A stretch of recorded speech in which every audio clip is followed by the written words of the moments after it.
Ganondorf is one of the smartest recurring villains in gaming history. While he has raw strength on his side, seeing that even more so in Twilight Princess and Wind Waker, and magical abilities, he's one of the more cunning antagonists in gaming as a whole, and probably the most manipulative. Just look at what the guy did to poor Zant and young Link in Ocarina of Time.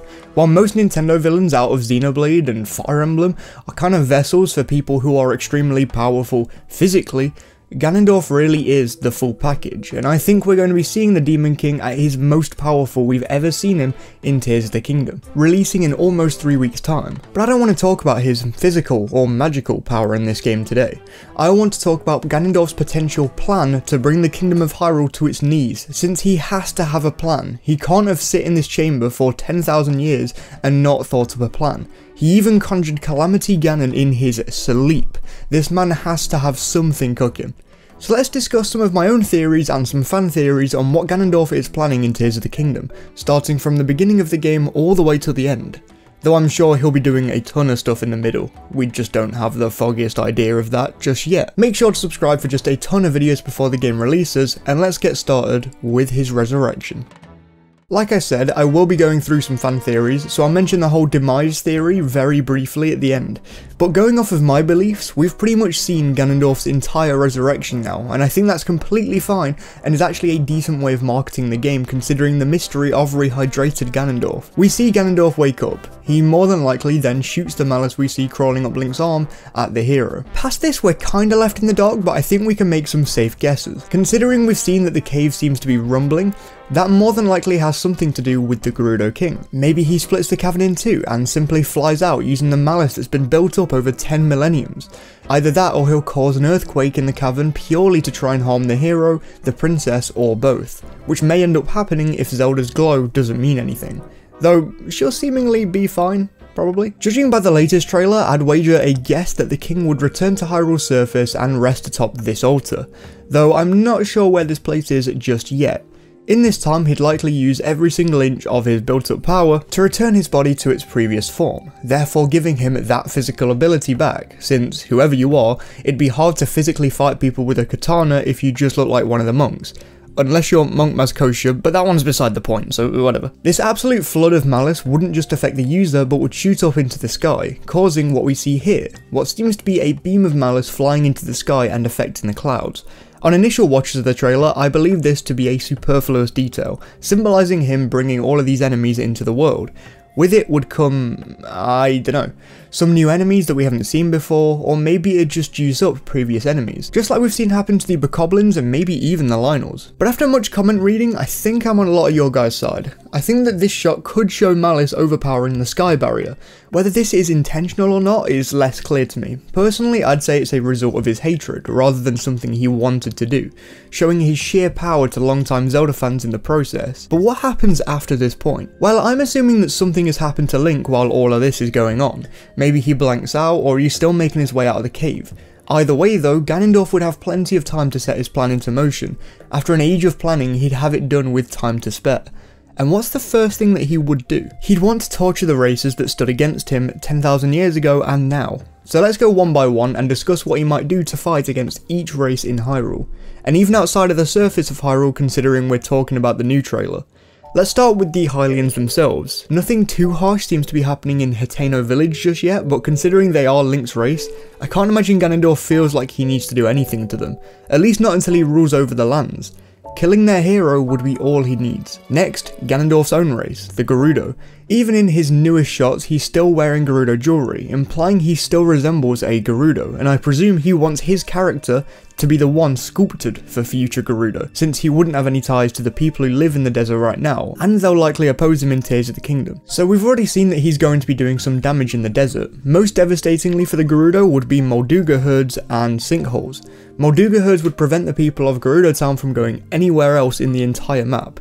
They wouldn't be able to get outside to help unless somebody came from out of nowhere and helped them out. And that's a recurring theme with what Ganondorf is doing to each race in this game. He's rendering each race kinda useless. Sinkholes would also make walking around harder, though not as hard as a pack of Moldugas running at you.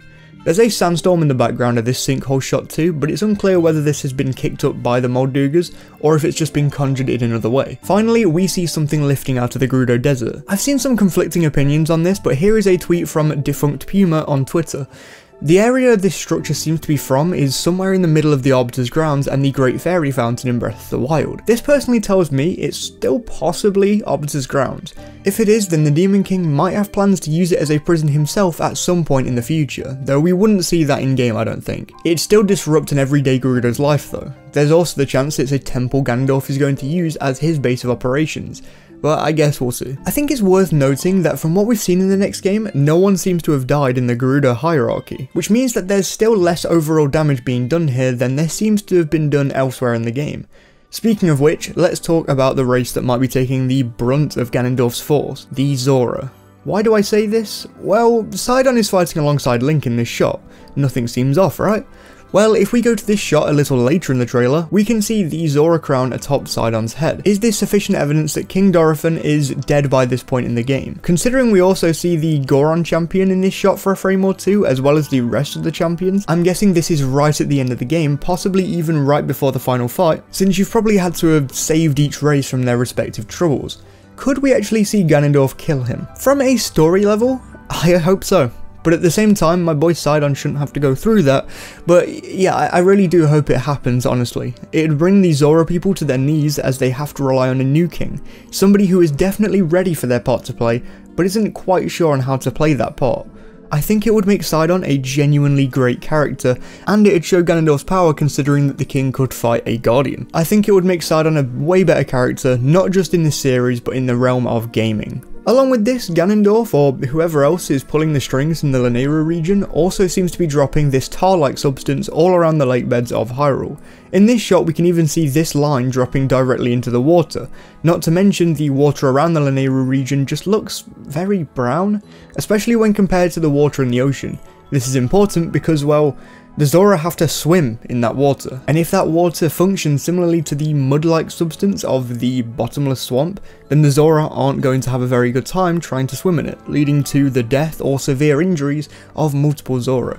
Not to mention it also leads to them not being able to help in battle, since they wouldn't be able to use their unique abilities in battle. Though they still should be able to outsource help since Zora can walk around too. The Rito are a tricky one. There seems to be a barbarian ship with Rito symbols flying around in the Hyrule region, or at least somewhere in the cold, but I don't think that amounts to much in this conversation specifically. Over in their area there's a couple of notable happenings.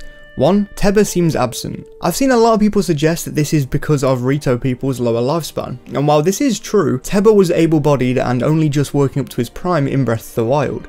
Tulin is definitely older in Tears of the Kingdom, but by how much? Well, it's definitely not any more than 5 years older in my eyes, so even if Teba was 20 years of age and their lifespan was 30, he'd still have around 5 years left in the tank. I'd personally argue he'd only just be coming to the end of his prime, which leads very nicely into what I hope has happened to Teba. Much like Sidon, he'll have to take the mantle of king to his people, though down to their more laid-back nature, this would amount to the Rito just calling him a chieftain. I don't think the question here should be if Teba died of old age, but more so if Kenelli, the village elder in Breath of the Wild, has died by this point. And since Teba would be getting to the end of his prime, I'm sure he'd think that the events of Tears of the Kingdom would be a great time for his son to finally get some practice in to be a true descendant of both Revali and himself. The final thing to talk about so far in my eyes is a giant storm above the Hyrule region, potentially damaging how much the average non-warrior Rito can fly. We see Tulin flying in a storm, but I imagine this is a very big deal to him in the actual game, otherwise there'd be a ton of Rito helping out the hero and him. While what Ganondorf seems to have planned for the Rito isn't as long-winded as the plans for the Zora, they're still fairly sinister, which brings us on to the final fully different race of people, the Gorons. Before we get into them, it's important to set the stage for you who do not know. It seems like there's going to be numerous tiers in the game that we'll be collecting or saving or something. Zelda and the new figure seem to have one, or maybe two between them. Sidon seems to have one, the Rito appear to have one, Riju may have one. I personally think Link has one built into his new hand from the get-go from the way it glows too, and Ganondorf has one. So now back to the Gorons. They're both the easiest and hardest to figure out when it comes to the Demon King's plans. I've seen a lot of people suggest that Ganondorf has the tear for the Gorons since the tear in his head is red. I've also seen people suggest that Ganondorf has two different tiers since he's been seen with a more greyish tier and this red one. I personally think that the tear is more pronounced when it's used, and that's the main difference here, so I think he just has the one, and he's had it for a very long time. I can't imagine him changing out tears in his head whenever he wants to use another, so I'm under the assumption that this tear in his head is red when used and grey otherwise, which makes less sense lore-wise since we see Zelda holding this tear, but from a gameplay perspective I think it holds up since it'll give you a chance to know when an attack is coming in his fight. It's more of a function than a feel decision in my eyes. Plus, we see Ganondorf with a red tear in this battle art, so there's that too. With this in mind, I don't think he's stolen a tear from the Gorons, though it is weird that they're keeping it under wraps who this Goron is.